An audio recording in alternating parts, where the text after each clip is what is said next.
The battle frontier in Pokemon Platinum, Heart Gold and Soul Silver might be the hardest post-game to beat in any Pokemon game. But what if I made it even harder? I came up with this challenge where I try to beat the battle hall with super weak Pokemon, like Pachirisu. For those of you that don't know, the battle hall is unique from any other facility in the battle frontier, as only one Pokemon can be used, meaning the battles are in 1v1 format. To win, you have to clear 170 battles, 10 battles for each Pokemon type. In practice, this turns the battle hall into the equivalent of 17 different instances of a Nuzlocke, where you can train up 17 different versions of the same Pokemon to tackle each of the 17 different Pokemon types, meaning you can get pretty creative with your strategies. Without further ado, let's jump straight into the action and see how Pachirisu will fare. Round 1. Poison. Poison is relatively straightforward, as you'd expect from the first type. There are certain Pokemon that can pose a problem, but I never had a death in the first round. 212 speed EVs outspeed everything other than Crobat, which we don't need to outspeed. Max special attack to hit everything as hard as possible, and the rest is dumped into HP, which crucially ensures I leave a hit from rivalry boosted Nidoqueen. Nidoqueen is one of these problem Pokemon, since at Smart AI ranks, meaning rank 8, 9 and 10, it's not guaranteed to die at rank 8, is very unlikely to get one hit KO'd at rank 9 and never dies at rank 10, which means it can kill me with a critical hit Earth Power, which never happened. Its male counterpart, Nidoking, is the reason why my first Pachirisu is female. Rivalry boosted Nidoqueen can never kill me with Earth Power, but rivalry boosted Nidoking could definitely kill me with Dig, which is why Pachirisu is female, since Nidoking is always male. Another problem arises from this though, and that problem is that both Nidos know Attract. That is yet another reason for the gender choice, and why we allow Nidoking and not Nidoqueen the chance to use Attract, because it is less bulky than Nidoqueen and can be killed by a Choice Specs Hidden Power Ice even at rank 10. Though it's not guaranteed, it's barely not in my favor. We still get 2 chances to hit Hidden Power Ice through Attract, assuming no critical hits happen of course. Swalot can freeze me with Ice Punch, but then can thaw me with Fire Punch, so extremely unlikely loss scenario, and it never came up. Mach is the only Pokemon Thunder is used on, and can kill me if I get too many misses.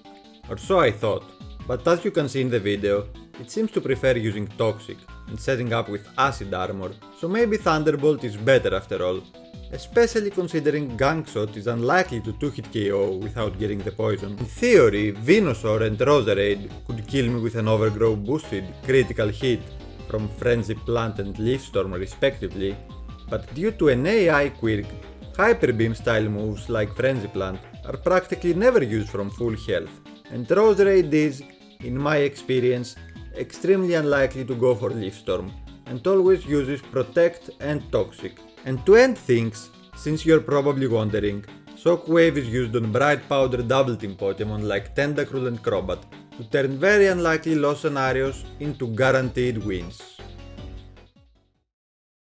Round 2. Ghost.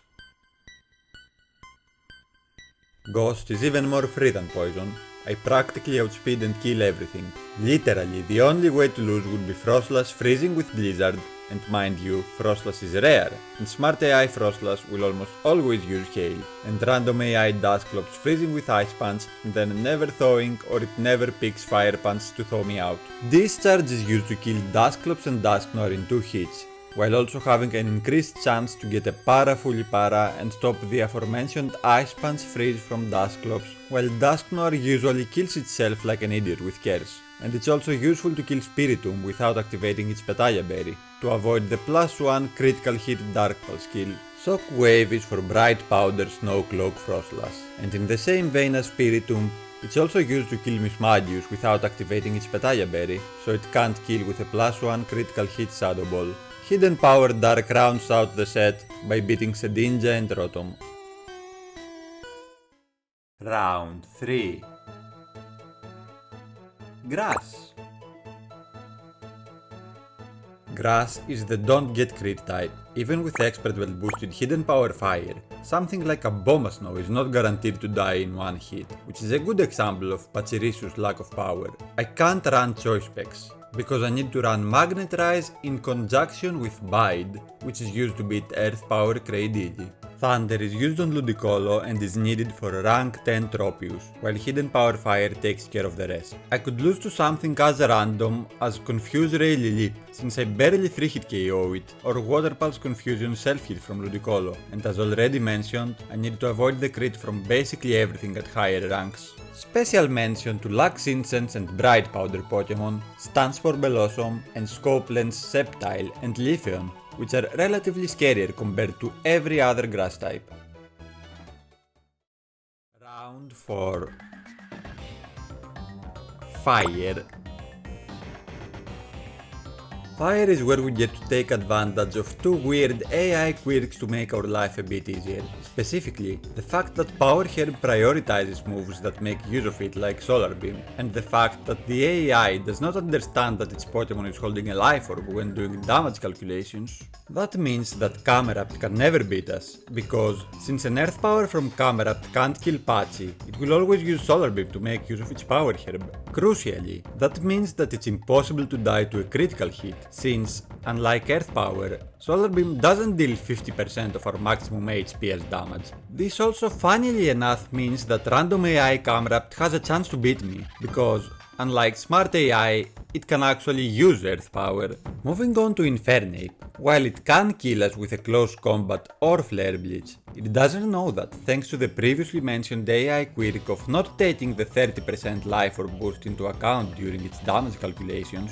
That means it will always go for Fake Out, which causes it to lose 10% of its total HP, which in turn turns Thunderbolt from a barely favored range to kill into a guaranteed one-hit KO. Thunder finds use versus rank 10 Blaziken, and that's because unlike rank 9, we can't use Thunderbolt against it, because Blaze plus Lychee Berry Blaze Kick destroys Pachirisu. It's also used against rank 9 Ninetales, because unlike versus rank 10 Ninetales, it's a guaranteed one-hit KO, and it's worth trying to avoid the Confuse Ray nonsense which we have to tolerate versus rank 10 Ninetales.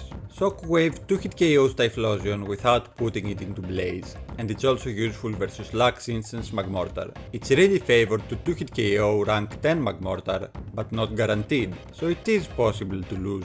Hidden Power Ground is for hit run, with Focus Band hopefully not activating twice. Another cool tidbit about Thunderbolt is that it is exactly guaranteed to kill Arcanine with Flare Blitz recoil, and same goes for Rapidash to a much lesser extent, since it's favored to die to a Thunderbolt and doesn't have extreme speed to snipe me. That is, if it could survive its own recoil in the first place. Entei has Quick Claw even though it is running max speed Vis, so that can be a problem. Charizard is the same AI story as Venusaur, which I already explained in Poison. Basically it won't use Blast Burn from full HP, so it can't beat me. Round 5 Psychic. Let's start with the Donphan in the room, having Toxic on a Pokemon with choice specs. That is quite simply used to deal with Wobbuffet safely and not risk getting killed by Mirror Coat, which is only a 1 in 4 chance of getting picked, but better safe than sorry. Moving on to high rank opponents, Hypno is a scary Pokemon to see in Psychic, because it can put Pachi to sleep with Zoom Lens Hypnosis and proceed to destroy it with Nightmare, whereas we can only 2-hit KO it with Thunder. Jinx, in the same vein as Hypno, can destroy Pachi by putting it to sleep with Lovely Kiss, but unlike Hypno, we have a chance to one-hit KO it, but good luck hitting Thunder through Bright Powder. Espeon has Bright Powder and Double Team, so things can go south really fast, especially because it isn't even guaranteed to die to Thunder, and I'm not hitting it in the first place anyways, because it has Bright Powder, so I take the 2-hit KO with Hidden Power Bug to avoid Thunderbolt's Synchronized Paralysis. Girafarig is favored but not guaranteed to die to Thunderbolt on level 25, so it's better to risk Thunder missing, because if it uses Mirror Coat, I'm dead. Metagross is very likely to lead with Light Screen, and since it has Quick Claw, that can become a problem by giving it an extra chance to crit or flinch with Quick Claws and Headbutt. I cleanly 2-hit KO with Thunderbolt plus Thunderbolt after Light Screen, and cleanly 3-hit KO behind Light Screen, in case it gets the Quick Claw Light Screen turn 1. Bronzong could flinch me to death with Extra Sensory after Trick Room, unlikely as that may be, Yuxi can put me to sleep with Yon while I have to 2-hit KO it with Thunder, and it has focus band so it's scary to face. And finally, the Latias. Latias is basically a guaranteed loss. Latios is likely to get 2-hit KO'd by Hidden Power Bug, but it's far from guaranteed. It's better not to see them really. Thankfully, they can only appear in one battle, on rank 9, battle 9 of the Psychic type, so they are exceedingly rare. But wait! Only on rank 9? What happened to rank 10, you might ask? You see, on rank 10, we use what we call a skip. Battles 50 and 170 of any given rank type in the battle hall are replaced by the frontier brain fight, Argenta. And Argenta will not bring a level 26 rank 10 psychic type, but in the case of the Silverprint battle, a level 30 Pokemon from the same base stat total group as the Pokemon you are using. And in Pachirisu's case, that's group 2. I think now is a good time for a general explanation of how opponents are chosen in the battle hall. You see, every Pokemon is categorized in a BST group based on their stats. There are 4 groups. Group 1. Pokemon in this group have a base stat total below 340 and may appear during a battle from rank 1 to rank 5 for a certain type. Group 2. Pokemon in this group have base stat totals between 340 and 439 and may appear during a battle from rank 3 to rank 8 for a certain type. Group 3. Pokemon in this group have a base stat total between 440 and 499 and will begin appearing after the player has reached rank 6 of a certain type. Group 4.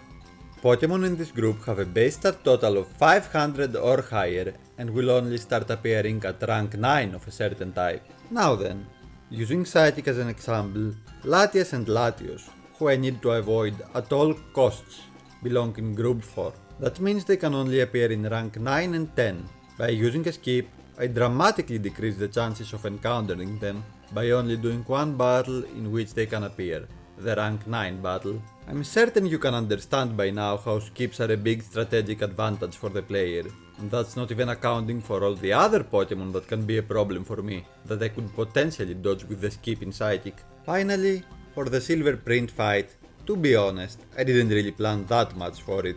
In general, Hidden Power Ice over Bug would probably be better for Ground and Dragon types, but that would mean forgoing the one-hit KO on Exeggutor in Psychic. Hidden Power Ice would activate its Lychee Berry, and it would be favored to one-hit KO me with Woodhammer. I decided to just take my chances versus Argenta, because it's not like Hidden Power Ice would increase the number of Pokemon I beat guaranteed by a lot.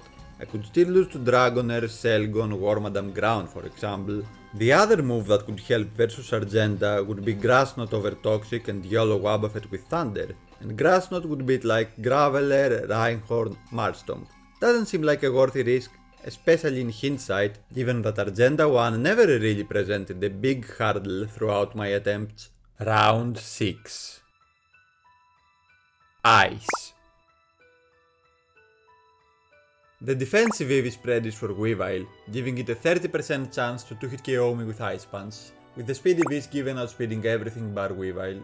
Lamberry is mainly used for Lovely Kiss, Bright Powder, Jinx, but it is helpful for avoiding freeze from pretty much everything I don't one-hit KO, and some Ice Pokemon can't even kill me with a critical hit, so Lamberry is clearly better than Focus Sash here. Substitute is Regice Copium to block Thunder Wave and Prey.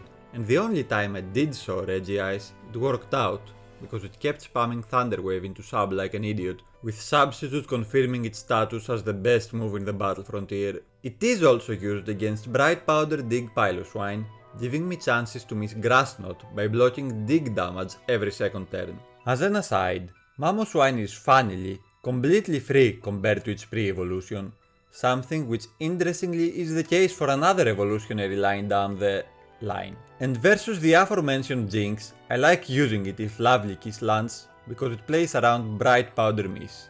I do lead Thunderbolt because Jinx could use Blizzard turn 1, only clearing sub on turn 2 in case it uses Lovely Kiss and lands. Hidden Power Fire is for Abomasnow, but it is embarrassingly enough not a guaranteed one-hit KO, meaning I could die to a critical hit. Frostlass is another Bright Powdermon that could cause problems in theory, but I never had problems against it in practice. Also, from Group 2, Sneasel actually outspeeds me at rank 8, so a critical hit or a double freeze could in theory cause issues.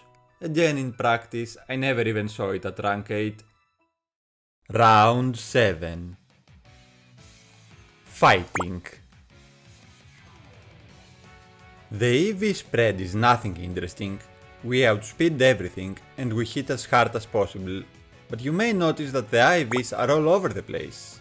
The reason for that is to give Hidden Power Flying a base power of 53, but more on that later. Machamp is a big problem in fighting, because Revenge plus Vacuum Wave is extremely likely to kill.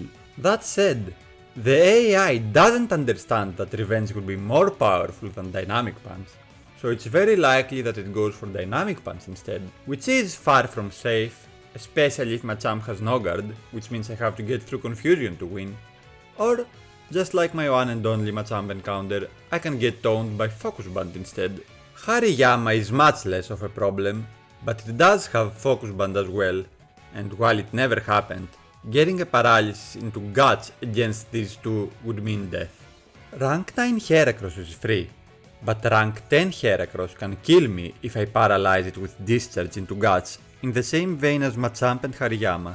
I have to use Discharge here because Hidden Power Flying is not guaranteed to kill due to its base 53 power, and it will activate Salak Berry if it fails to kill, and that would be GG. And yes, I will talk about why I'm running such a specific Hidden Power base power that doesn't even one-hit KO a Pokemon that is 4 times weak to it in a bit, so bear with me here. I didn't speak about Gallade in Psychic, and you'd think it's a very dangerous opponent, given Close Combat plus Vacuum Wave always kills. But since Close Combat itself is never a one-hit KO, it will almost always go for Swords Dance instead, wasting a turn and giving me a free victory. Lucario is a bit of a weird one. It has Lychee Berry, and I will activate it with Thunderbolt, but it will more often than not try to substitute and waste its turn. In case it leads with Aura Sphere though, it has an outside chance to snipe me with Extreme Speed turn 2. I need to hit Thunder versus Infernape, which once again turns from a range to a guaranteed kill thanks to the previously explained Life Orb AI quirk, and also versus Blaziken and Toxicroak, but these last two give me 2 chances to hit Thunder unlike Infernape, and I can specifically versus rank 10 Toxicroak only get a safe 2-hit KO that doesn't risk Thunder Miss, thanks to the low base power of Hidden Power Flying not activating Lychee Berry. And now, Toxicroak has given me the perfect segue into talking about the actual reason behind Hidden Power Flying 53, and the Pokemon that proved to be the biggest headache in fighting, Hitmonlee. The whole Hitmonlee set has High Jump Kick, Reversal, Bounce, and Endure for its moveset, and it's holding a Salak Berry. Initially, I thought this was a completely free matchup. Discharge would 2-hit KO without activating its Salak Berry, while it would 2-hit KO me with High Jump Kick, meaning it would never try to endure turn 2 because it would see a kill. Well, reality turned out to be much different. For some reason, Smart AI Hitmonlee would almost always use Bounce against me, which meant I wasn't dying to a High Jump Kick turn 2, which meant Hitmonlee would use Endure instead, pop its Salak Berry, then kill me with Reversal. And I couldn't even rely on Discharge to paralyze it because one of its abilities is Limber. My first answer to this conundrum was to, hilariously enough, have a moveset with Choice Specs Protect over Thunderbolt, because at that point I was using Hidden Power Flying 70, so Thunderbolt was basically only useful for Lucario. Why did I do that? Well, while looking further into the AI subroutines for Bounce, I noticed that it gets discouraged when used against opponents that know Protect or Detect, so I went with the meme choice, but Bounce was still getting picked. At that point, I was at a complete loss. It was then that Mo once again came to the rescue, telling me that the AI actually doesn't know what moves you have until you use them, so Protect was worthless. So I once again went back to the drawing board, and that's how I ended up on Hidden Power Flying 53. You see, Endure gets prioritized by Smart AI at a specific HP threshold, that being below 35% HP, which Discharge was almost always getting Hitmonlee to, but Hidden Power Flying 53, as you can probably guess by now, does not. So even if High Jump Kick wouldn't see a kill after Bounce, and your wouldn't get chosen, that's what the specific power of Hidden Power Flying is for, to hit KOing Hitmonlee without putting it into Endure range. It's actually incredible how much minute details are important for just this one fight, and I was once again amazed at the depth of preparation that can go into Battle Hall. And then even after all that, this motherfucker still managed to beat me with bounce paralysis hacks. Oh, and I forgot to mention, Hitmonlee was using bounce because the move is bugged. Good job, Game Freak. Round 8. Normal. Normal, as you can probably tell from looking at this abomination of a Pachirisu set, is weird. It can be incredibly straightforward, like quite literally just click the A button for 10 battles in a row straightforward, or it can devolve into minutes long stall fights. Bide is used on Snorlax and Licky Licky, with the given EV spread ensuring that I can take 2 hits from them.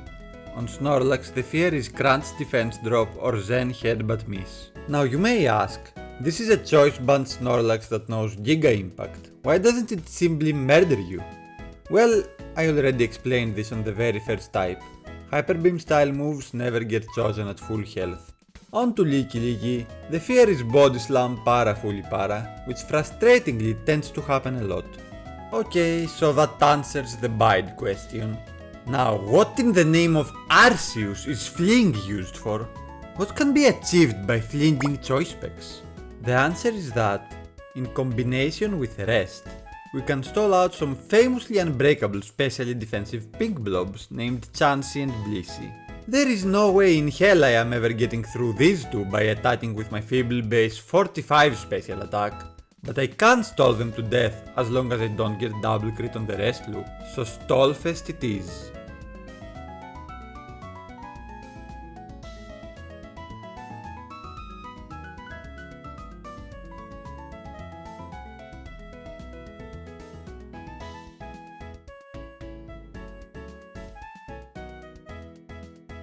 Now here's a plot twist for you.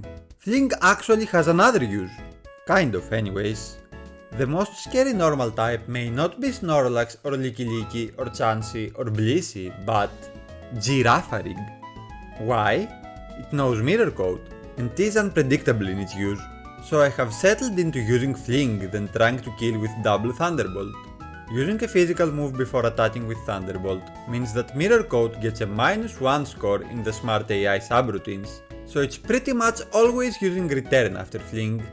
Mirror Coat is not guaranteed to be used turn 1 though, but only rank 10 Girafarig has the capability to 2-hit KO me with Return, and it's very unlikely to actually do so, meaning Fling turn 1 is always the correct play. Other than that, Togekiss has Bright Powder and Thunder Wave, Regigigas exists and is a 3-hit KO with Choice Specs Thunderbolt, and has Confuse Ray to boot. Ursaring and Granbull have Focus Band, Porygon 2 has Quick Claw, but it only matters 50% of the time when it gets a download boost, or it can throw and try to kill me with Zen Headbutt as happened in one of my encounters with it. Purugly and Miltank can fully para with Body Slam, though Miltank is likely to use Hammer Arm because of yet another weird AI quirk that prioritizes speed lowering moves when you're already slower than the opponent for some reason. One final ridiculous loss condition from lower rank Pokemon is Ditto. At rank 5 specifically, Ditto, with its signature speed doubling item, Speed ties Pachirisu. If it wins the speed tie and transforms, then picks Bide on turn 1 after transforming, it will beat me, but while it came close once, it thankfully never managed to beat me. Round 9. Electric. Say hi to the one and only physical Pachirisu of the family. Why does it know Rain Dance, you ask? Well, let's get straight into it.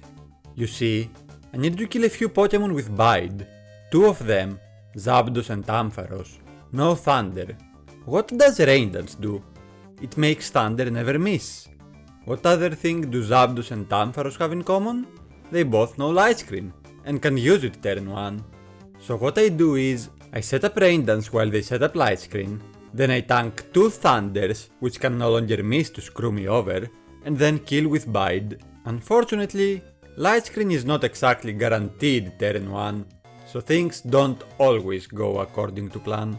Speaking of light screen, there is a scary Pokemon with Reflect as well, Raikou.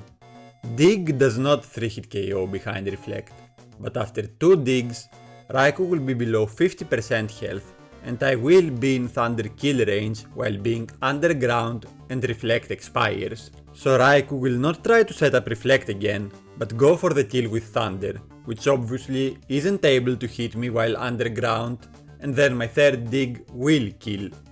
Bite is used to safely beat Rotom without utilizing Bide, and yes, it would work on Ghosts even though it's a normal type move. I know because I used to do that and had Super Funk over Bite in my moveset, as you'll see in a Jolteon clip later.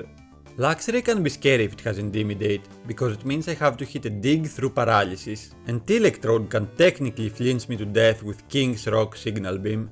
The final Pokemon that caused unexpected problems that I just mentioned earlier is Jolteon, because it spams Double Team. As long as I can get a hit off though, I get to take advantage of another positive trait of Bide, the fact that it can't miss. Couple that with the fact that Jolteon won't use Thunder Wave if it takes damage, and it's not that difficult to eventually beat it.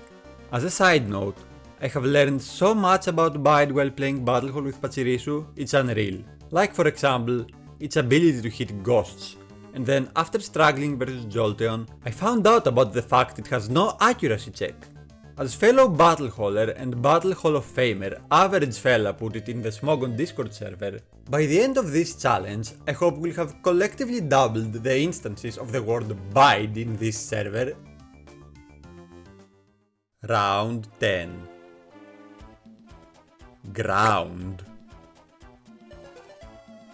To begin with, I'd like to draw attention to my EV spread for ground. Straightforward as 252 EVs might be.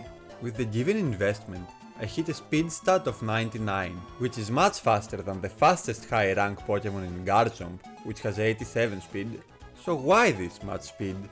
You see, from lower rank Pokemon, namely Group 2, there is Dugtrio, which has Earthquake and hits 97 speed at rank 8, which is the only smart AI slot it can occupy. So I have given as much speed as I possibly can, with 252 EVs hitting a jump point from 97 to 99, which allows me to outspeed every Dugtrio. Specifically, for rank 6 and 7 Dugtrio, Magnet Rise into Hidden Power Ice is optimal, because I don't one-hit KO and Mudslap or Sandstorm Sandveil into Miss into Earthquake kills me, as I found out the hard way. Now that the Group 2 problem Pokemon is out of the way, let's take a look at all the other problems that are in ground. The biggest one is Nidoqueen. I am now doing the opposite of what I explained in Poison, giving Nidoqueen the ability to attract me and allow Nidoking free roam. I do that because Nidoking attacks with Dig, which is very predictable and can be dodged with Magnet Rise. Nidoqueen is unfortunately not even a 2-hit KO with Hidden Power Ice, and it doesn't even 1-hit KO with Earth Power unless it's rank 10 and doesn't have Rivalry as an ability, meaning I just have to Magnet Rise and pray for no attract. Magnet Rise, as you can imagine, is useful for a plethora of Pokemon, one of which is Camerupt, which is also the only Pokemon Fake Tears is used on. So, against Smart AI Camerupt, we use Magnet Rise on Earth Power turn 1, then Fake Tears and 2 Grass Knots kill, whereas 3 Grass Knots would not. So by utilizing Fake Tears to halve its special defense, we gain one crucial turn. Speaking of Camerupt, remember how its random AI version was scarier than its smart AI version in Fire?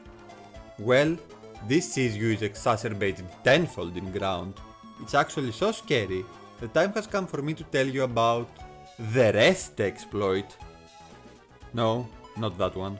Okay, so before I tell you about the rest exploit, quick recap time.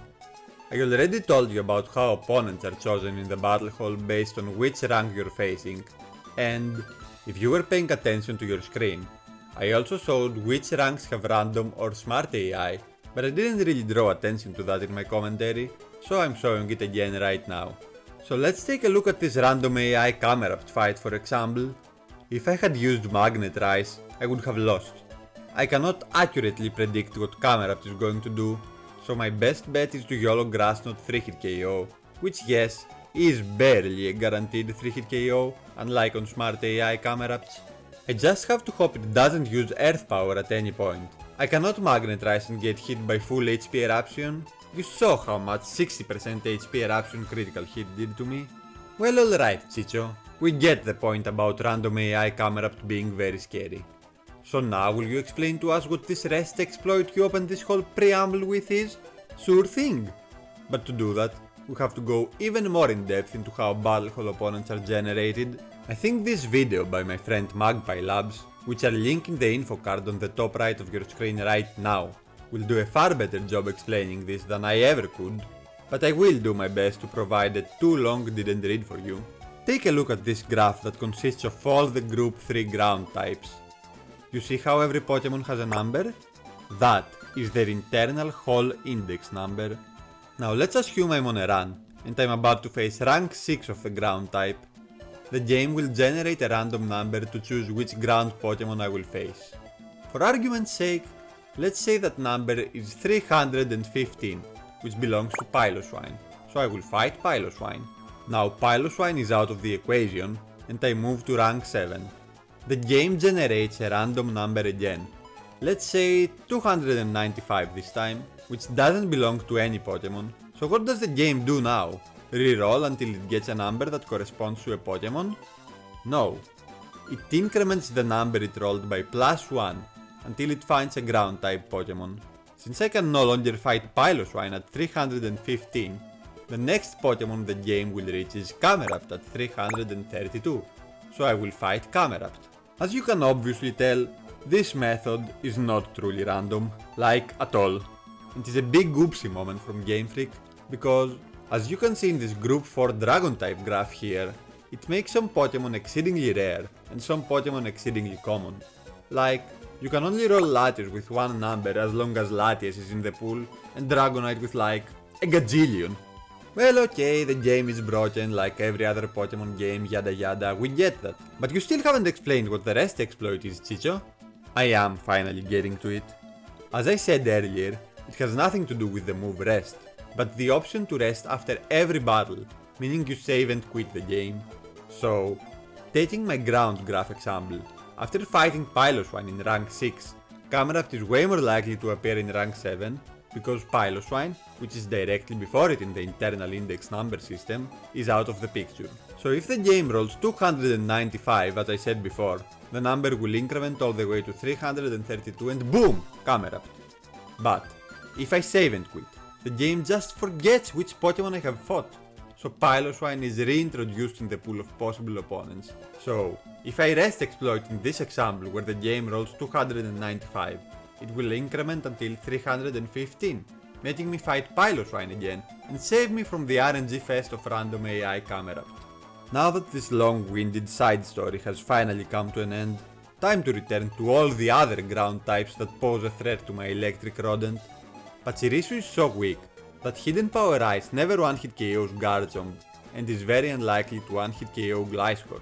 In Garchomp's case, it doesn't matter because we outspeed. But Gliscor can't snipe us with Quick Attack, so I lead with Magnet Rise, then use Hidden Power Ice for safety. Magnet Rise, as I already mentioned before, is basically useful for everything, but especially useful on Hippowdon with Sandstream invalidating the Focus Sash, Steelix tanking 2 Grass Knots, and Bright Powder Pokemon like Sandslash, Piloswine, and all the water ground types that also have Bright Powder Lux Instance, except for Swampert that doesn't see a kill with Mud Bomb, so it's safer to attack because it could use Substitute instead.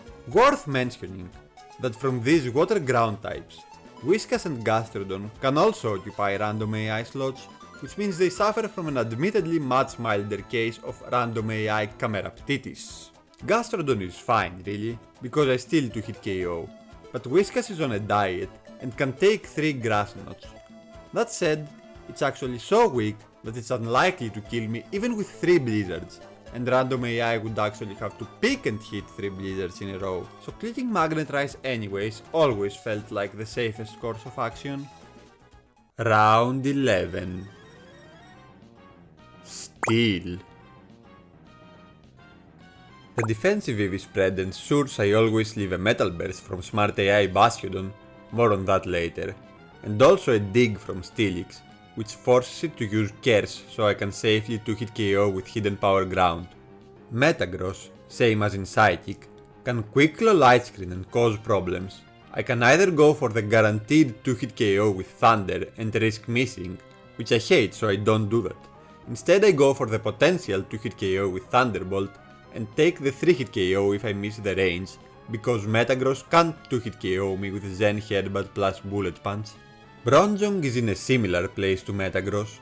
I can either risk the Thunder Miss for the guaranteed 2-hit KO, or go for Thunderbolt and risk the Protect Extrasensory Flinch in Trick Room with Leftovers Recovery decreasing my 2-hit KO chances, which, assuming no Protect or Flinch, are overwhelmingly positive. Thunder finds use versus Registeel. It's only a 3-hit KO after Citrus Berry, but its high paralysis chance is very useful to negate Registeel's Thunder Wave plus Iron Head Flinch combo. Bastiodon is a bit of a problem. Even with Choice Spec's Hidden Power Ground 70, I can't one-hit KO it at Smart AI ranks. That's why I have 28 IVs in Special Defense, inspired by my Hitmonlee Travails, in order to have Hidden Power Grind 49. It just so happens that this specific base power doesn't compromise any matchup other than Magnezone, which I'll talk about in a bit. That way, meaning with Hidden Power Ground 49, the maximum damage Smart AI Bastiodon can deal to me with Metal Burst is 102, and I have 103 HP thanks to my max EV investment in that stat. It also again just so happens that with max HP investment, as already mentioned, I exactly leave a dig from neutral Steelix, so it works out perfectly. As for a random AI Bastiodon, it's a safe 2-hit KO with Thunderbolt. Now about Magnezone, it knows Mirror Coat and it can use it turn 1, and Hidden Power Ground is not guaranteed to kill. That's where Fling comes in play. Similar to Girafarig in normal, Fling is a physical move, and basically forces Magnezone to not use Mirror Coat turn 2, so I can safely 2-hit KO afterwards, barring no Thunder Paralysis nonsense of course. Lucario is in the same weird spot as in Fighting, where if I Thunderbolt, I will activate its Lychee Berry, and if it uses Aura Sphere instead of Substitute turn 1, I can then potentially get sniped by Extreme Speed turn 2. Heatran is only a 2-hit KO with Choice Spec's Hidden Power Ground 49, and it has Focus Band, so that can be a loss condition. Finally, honorable mention to Probopass, which is technically another matchup that is impacted by the low base power of Hidden Power Ground. It can potentially leave 2 Hidden Power Ground 49 attacks, and it also has Focus Band, but it never mattered because its damage output is pathetic. Round 12. Bug. Let's begin by answering the question I'm certain most of you want to ask right now. What the f*** is a Jacoba berry? Jacoba berry is an event-only berry which, to put it simply, is like the Wrath Skin ability as a held item, except it works on all physical attacks, not only those that make contact. Specifically, it deals 1/8 of the attacking Pokemon's total HP as damage to it. Okay, so what does that help with? Well, it helps to somewhat alleviate my reliance on Thunder, and, more importantly and specifically, it helps against Swords Dance Scyther. Do you remember in Fighting, I talked about how Close Combat Vacuum Wave Gallade could in theory beat Pachirisu, but in practice it always used Swords Dance turn 1? That wasn't a lie, but it wasn't the truth either. The truth would be, in numbers, that Swords Dance is 75% likely to get picked turn 1, with Close Combat being 25% likely. These odds, while in my favor, aren't exactly good, but I couldn't come up with a counterplay for that Gallade scenario that wouldn't heavily compromise other matchups in Fighting, so I just accepted these odds. But versus Scyther, I did find a counterplay that didn't compromise other bug matchups, and its name was Jacoba berry. Scyther has Focus Sash and outspeeds me. If it uses Swords Dance turn 1, I can just use Endure turn 2 and get the KO with Jacoba berry. Focus Sash would also win in this 75% scenario. The scenario in which Focus Sash wouldn't win though is the 25% X-Scissor scenario, because I'd get outsped and 2-hit KO'd. But Jacoba Berry wins here as well, because it breaks the Focus Sash and Thunderbolt kills. Now, to explain how Jacoba Berry sometimes alleviates my reliance on Thunder, rank 9 and 10 Armaldo would require me to use Thunderbolt plus Thunder to 2-hit KO without Jacoba Berry, but with Jacoba Berry, Thunderbolt becomes a practically guaranteed 2-hit KO. That said, it's not all sunshine and rainbows for Jacoba Berry. For example, Focus Sash would be better versus rank 8 Armaldo because it dies to double Thunderbolt anyway, and Razor Claw Stone Edge is 1 in 4 to crit me if it hits. Also, this is obvious but should be pointed out, I am risking critical hits from everything with Jacoba Berry, which is probably its biggest downside compared to Focus Sash. Another Pokemon that I can avoid Thunder against is Bright Powder Vespiquen at rank 8. With Jacoba Berry, Thunderbolt is 75% likely to one-hit KO.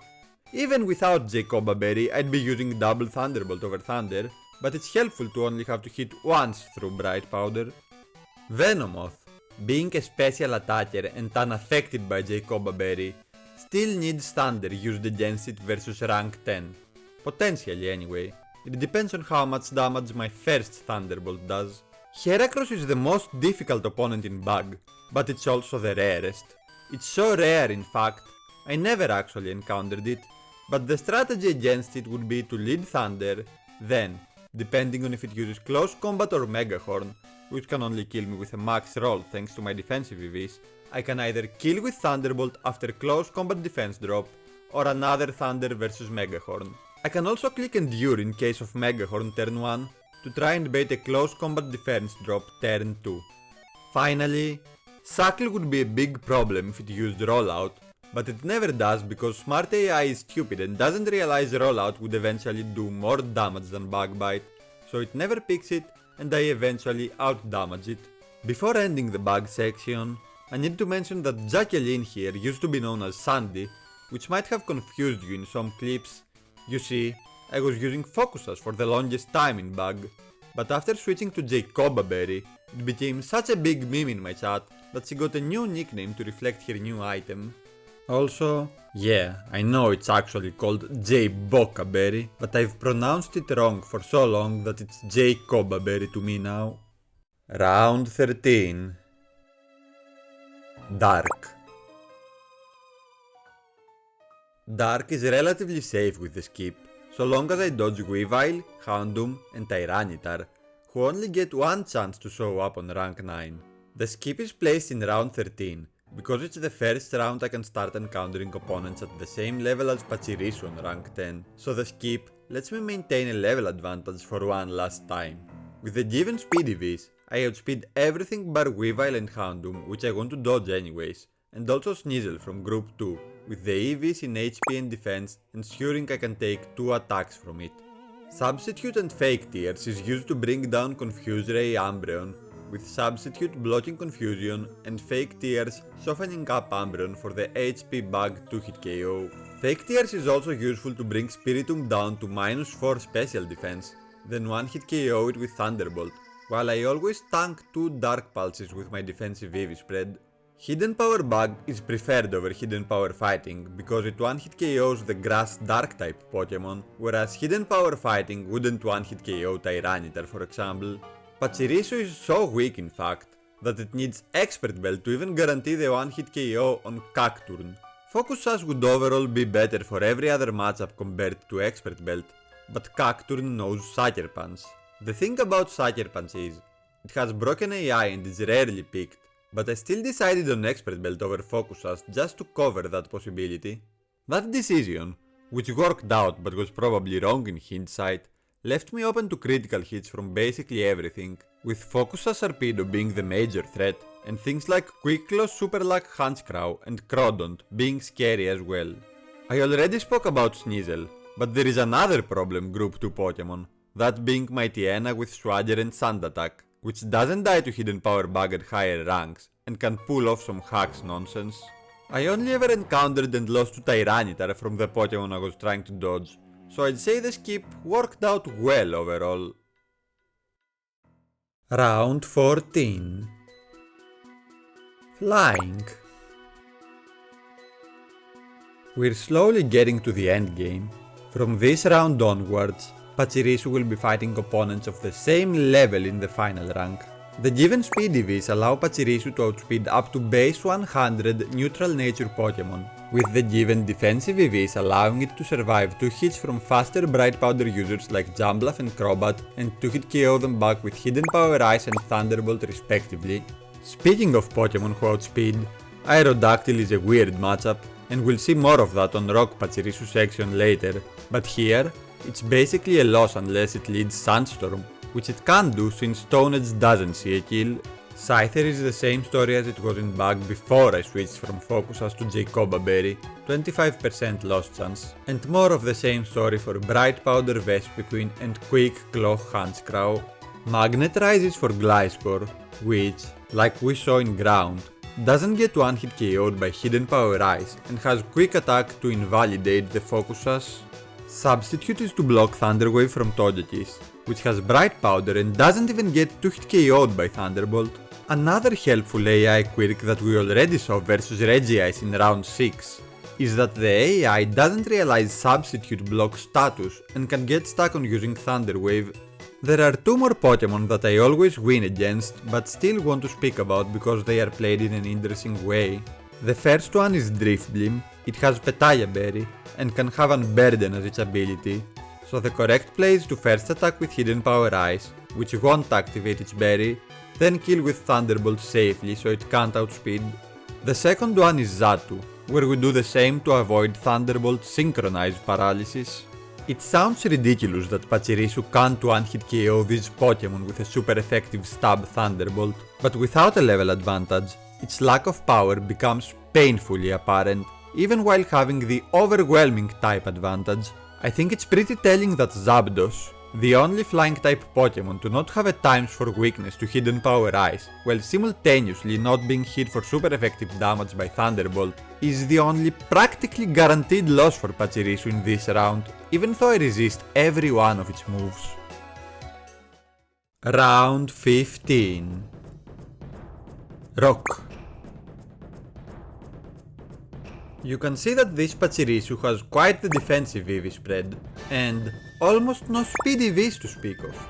That is because, with 40 EVs in speed, I outspeed the exact same Pokemon I would even with max speed investment, those being every rock type not named Aerodactyl. Speaking of Aerodactyl, it's actually very dangerous, even though it's a flying type and I'm an electric type. As we just saw in flying, the simplest way to victory is Sandstorm turn 1, but there are also unconventional ways to victory. Remember Hitmonlee with Bounce? Aerodactyl with Fly is subject to the exact same bugged AI move selection, so if it leads Fly, I can just sub down to Petaya and win. But there is yet another scenario at play here. You see, Aerodactyl also knows Stone Edge, and high critical hit rate moves have a 25% chance to get prioritized by smart AI. If Aerodactyl leads with Stone Edge, I can one-hit KO it with Thunderbolt if it gets a high roll to activate my Petaya Berry. But if it doesn't activate my Petaya Berry, that means I can still use Substitute, and because of the aforementioned bugged AI move selection giving priority to Fly as a resisted 2-turn immunity move, Aerodactyl is very likely to try and finish me off with it, and I can just set up a sub while it flies up to always leave the actual Fly attack execution on the next turn and kill with another Thunderbolt. Bastiodon, as we saw in Steel, knows Metal Burst. Here, Hidden Power Fighting 70 without Choice Specs deals approximately the same damage Hidden Power Fighting 49 did with Choice Specs in Steel, so it's basically the exact same matchup. Substitute, as you can imagine with a Petaya Berry equipped, has more uses other than exploiting Aerodactyl's AI. Specifically, it guarantees the safe +1 one-hit KO against Omastar, Kabutops, Solrock, Relicanth, and Rampardos. Regirock with Thunder Wave is another Pokemon Substitute is very useful against. Subbing on Thunder Wave is a guaranteed victory, because it allows me to get a free hit in, then safely sub down to Petaya for the guaranteed 2-hit KO. Cradily is basically a loss if I don't get some form of hacks going my way, and Suckle should be a loss as well, but, like we saw in Bug, it's stupid and won't pick rollout. Finally, Tyranitar and Armaldo are two Pokemon which I have to attack without a sub. My physically defensive EV spread means I always tank Stone Edge plus Sandstorm Chip from Tyranitar and the Stone Edge from Armaldo. Then I can kill with Hidden Power Fighting and +1 Hidden Power Fighting and Thunderbolt and +1 Thunderbolt respectively. Also from Group 2 Pokemon. I desperately want to avoid Macargo in the Smart AI slot because it has Light Screen and Recover, so the rest exploit we utilize for Camerapt can be useful here if we encounter Sudowoodo. Round 16. Dragon. Dragon, unexpectedly for the penultimate round, is simple and straightforward, at least against high rank opponents. I outspeed and 2-hit KO every ×4 weak dragon with Hidden Power Ice, and I have Focus Us to survive any attack, so the only worry from high rank Pokemon is Kingdra. My plan is to substitute on Yon, then use Fake Tears while it either breaks my sub or gets stuck on Yon, then 2-hit KO with Thunderbolt. The special defense EVs ensure that I leave a Hydro Pump after sub, so this matchup only becomes a problem if Kingdra attacks me turn 1. There are two more scary high rank Pokemon, the Lattice, but if you remember the Dragon Graph from the ground section, they are so incredibly rare that they practically don't exist, so Pachirisu doesn't have to worry about being unable to beat them. What Pachirisu does have to worry about though, is two low rank Pokemon, those being Dragonair and Selgon. Dragonair has Light Screen and Thunder Wave, and Selgon has Swagger. Given that I can't one-hit KO either of them, they may ironically be the hardest Pokemon to face in Dragon, but I never got unlucky against them. Round 17. Water. It's time for the final round, and it's really not as free as you'd think for an electric type versus water. And no, water ground types are not the issue because we have Hidden Power Grass. The issue, mainly, is missing Thunder, but I'm not going to show clips for every Pokemon I need to hit Thunder against because we'll be here all day. Instead, I'd like to focus on the Swagger matchups. Swagger is here mostly as a Hail Mary against the Goldprint battle, which is going to be against a random Group 4 Pokemon, but it is needed for some water matchups as well. The given speed EVs outspeed base 95 neutral nature Pokemon, crucially allowing me to beat Focus as Sarpedo, with the defensive EV spread making Embolden not see a kill with Hydro Pump and hopefully force it to use Yon. Alright, for the water Swagger matchups, first up is Blastoise with Focus as Yon Protect, which is a problem for everything, not just Pachirisu. The one time I saw it, I decided to just attack because Yon has no AI and can be used twice in a row. But it didn't work out for me as you can see, so I should have used Swagger. Poliwrath is hope for Swagger self-hit into Thunder KO or Hypnosis Miss in order to win, and Lantern is basically a loss unless I get 3 Swagger self-hits. Kingdra is very unlikely to get 2-hit KO'd by Thunder, so Swagger is the solution to this problem as well. There's also another matchup that sometimes needs Swagger, Citrus Berry Suicune. We're basically playing a game of ranges against it.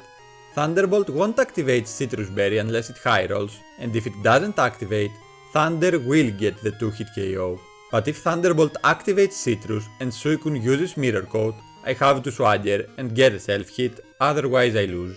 It can also lead Reflect, in which case I always win with Thunderbolt 3-hit KO. From non-Swagger matchups, Ludicolo is going to use Rain Dance, so I need to hit my first Thunder, then either hope it has Rain Dish for the safe 3-hit KO, or, if it has Swift Swim, I need to paralyze it with one of my first 2 Thunders, or I lose. Floatzel outspeeds, so I need to avoid the Waterfall 20% flinch chance. Finally, Luminon is an unexpected threat because it has Bright Powder, outspeeds, and can confuse with Water Pulse. I already mentioned that many Pokemon beat Pachirisu if it misses Thunder, and there are even some Pokemon that can beat it even though I outspeed and 2-hit KO them with Thunderbolt, like for example Dugong freezing with Ice Beam, or Starmie dodging everything with Double Team Bright Powder. Random things that I never highlighted in this almost hour-long video can happen and ruin the run at any point against any type. I lost so many times, 330 to be exact, but after all these failed attempts, Pachirisu would finally get a chance to face Argenta for the gold print.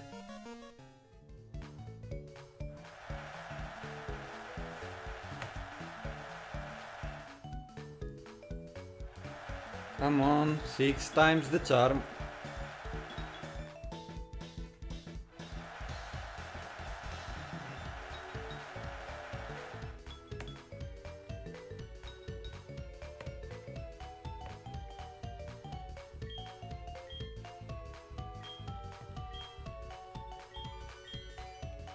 Come on.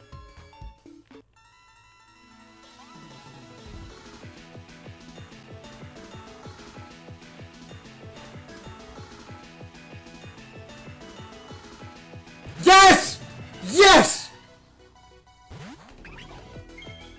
Fuck yes! Get the fuck out! Finally, Jesus! Oh my god! Finally! And that was it. Pachirisu had finally done it. I'd like to pretend this was first try, but in reality I lost the final battle 5 times against Entei, Dragonite, Registeel, Licky and Swampert before finally defeating Yanmega. I know I said the water ground types would pose no issue, but guess what? Swampert has Bright Powder. I think you can tell what happened there. My swagger luck against Argenta was atrocious, and it took me getting a completely free matchup in order to win, but win I did. And the Pachirisu were finally free from their eternal suffering, so it was time for them to have some fun in Heart Gold before going on vacation to my Pokemon Ranch.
Thanks for watching.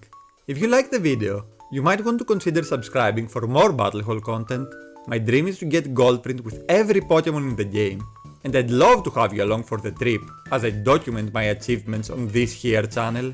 You can find me and most active Gen 4 Frontier players in Magpie Labs' Discord, link in the description down below.